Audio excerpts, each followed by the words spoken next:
We are freezing in Florida. What's going on, guys? Meteorologist Jonathan Kagas. In this video, we are going to talk about the chill, but also a big warm-up. So I have something over the next few minutes for everybody. Do me a favor. Let me know in the comments whether you like this stuff or you're rooting for that warm-up, which is not too far away. And we're going to break all of that down getting into the weekend. But as a byproduct of some of this, we also are going to get ourselves back into an active pattern. We're going to go all the way back to the middle of November. Remember that? It was cloudy. It was wet. We had heavy rain. Some of Florida is getting back into that. We are going to break that down in a couple of minutes. Before we get into the video, if you want to stay updated on all things Florida weather, you have to hit subscribe. Do me a favor and do that for me. And if you happen to find this content helpful, hit that thumbs up button. It's really simple, but it does help us out a ton. So I would really appreciate that. We're going to start things off by what we observed and felt this morning. Look at this. We had 20s in Tallahassee. 28 degrees was the official low temperature at the airport this morning. Lake City, we got to the freezing mark. We got below that in Ocala. Jacksonville, we were just above 32 degrees. Cold for us. 46 was the official low in Orlando. We almost got into the 40s in Fort Myers. We've gotten to the 50s in Miami. We were still in the 60s in Key West. We were talking about this yesterday in South Florida. Not iguana falling out of the tree weather just yet, but it was cold in the northern part of the state, especially along the northwest of I-4, but even chilly for us in South Florida. There is more of that to come, though. It's not going to be as cold. It's still going to be really cold, jacket-worthy weather for most of the state, but the frost freeze potential shrinks a little bit. Still, though, going to likely observe 32 degrees or below in that dark purple color. So let me bring out my trusty arrow. And again, it is this dark color pretty much from about Gainesville to Lake City, just inland of I-95, west of Jacksonville, Tallahassee, and then again inland of the northern Gulf of Mexico. So that is the freeze. The frost potential is still going to be there northwest of I-4, certainly for us in Marion County, parts of Sumter County as well, interior Flagler, northern lake, interior lake.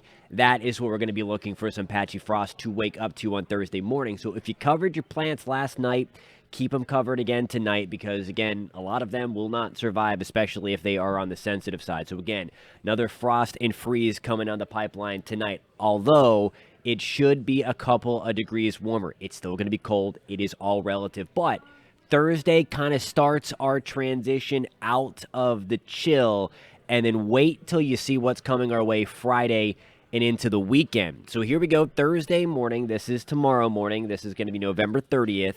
We're still talking about temperatures around the freezing mark in Tallahassee, so it is going to be a little warmer, but it's still cold. Port St. Joe, what's going on? 40 degrees for us. Pensacola, we're going to wake up to temperatures on Thursday, tomorrow at 46, 47 in Orlando, back to the 30s in Ocala, 50s for us in Fort Myers toward Marco Island, mid-60s in Miami, and there we go, Key West. We're waking up to temperatures into the low 70s. I mentioned tomorrow, it kind of starts the transition. The transition is really in full swing as we get into Friday. So you see back toward Orlando, we're at 73, mid to upper 70s for us in South Florida, near 80 in Key West. Still hanging on to the 60s in Tallahassee, Jacksonville, Pensacola, Apalachicola. Once we get into Friday, most of us get back into the 80s. And the 80s continue for a lot of Florida as we get into the weekend. So again, if you're missing the warmth, really we start to break out of it after tomorrow morning, and then the blowtorch comes back for us, relatively speaking. The 80s return for a lot of Florida as we get into Friday and the weekend. So there is the chill that hangs around for one or two more mornings. And then we're going to get back into our active pattern as we warm things up. So here we go. We're going to do some breaking down of the weather features. So you guys know I love to show the water vapor imagery. It kind of tells the story for everything. So here is the dip in the jet stream. You see all the drier air here that's highlighted with that orange color. That means the dry air. So a lot of the eastern third of the country really, really cold, including us. So this is all because of the polar jet stream dipping down. Nice big ridge out west, trough, this dip in the jet stream out east. One thing of note here, and I'm going to beat this dead horse, however that saying goes. This is the subtropical jet stream, the Pacific jet here, if you will, trying to get going here. You kind of already see another streamer of it right here, supplying some moisture in the form of clouds to South Florida. But we are really going to watch as we go forward. I talked at length about this in my winter thoughts. I think I keep talking about this too. I apologize if I keep on bringing this up. But There's a lot of agreement. There's a lot of high confidence that we are going to have an atypical winter. We've already seen that through November in the state. It's been atypically wet. It's been very, very cloudy. The Sunshine State has not lived up to its name, and we're back in that same pattern again. This is the El Nino pattern to a T.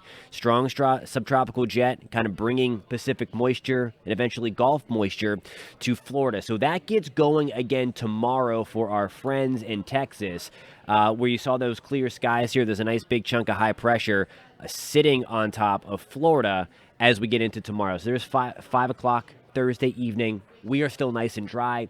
We may start to see higher clouds stream back in, but because high pressure is on top of us, that's what keeps us cool tomorrow morning. Here is our next system. It's building right here, but this is going to be something that we really, really watch as we get deeper into winter. El Nino continues to strengthen, and we will likely see multiple stormy weeks.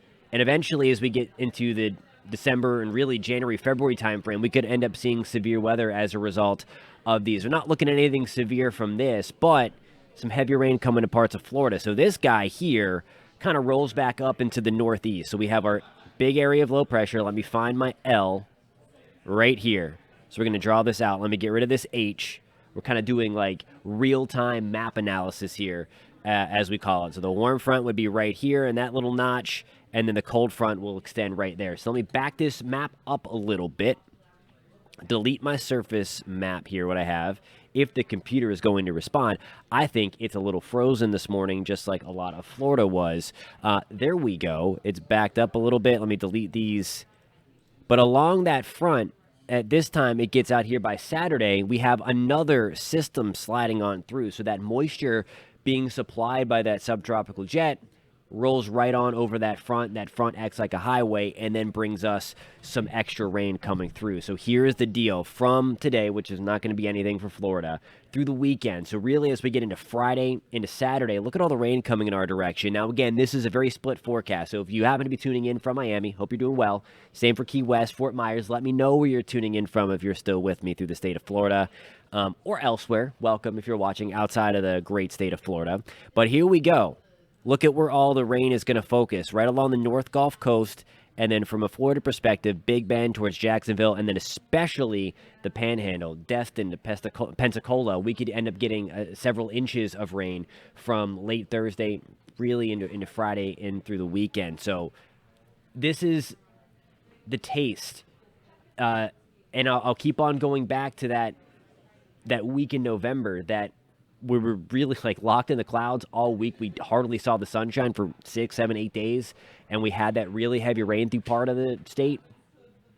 That's all because of this El Nino pattern that is not only going to continue, but get stronger and get more prolific. That is why we said what we said about the winter outlook, how we are fairly confident that this is not going to be your typical Florida winter where it's pleasant and sunny all day. More often than not, I think, like what we've seen, it's going to be cloudy, it's going to be stormy, and then that potential for severe weather is going to be there as well when all of those ingredients line up. And unfortunately, there's going to be many opportunities for that because, as you saw this week and what we saw in the middle of November, these systems that are generated from the Pacific and roll across the Gulf of Mexico, they are going to be many as we move through winter. Thank you guys so much for tuning in. Hope you had a great Thanksgiving. If you didn't watch yesterday, really appreciate you guys tuning in. We got you covered as we move what likely will be a stormy winter. If you want to stay updated, do me a favor, hit that subscribe button. Let me know if you're tuning in from. Love talking to you guys and really appreciate you guys tuning in and watching this video. This has been another edition of Florida Forecast. We'll catch you next time.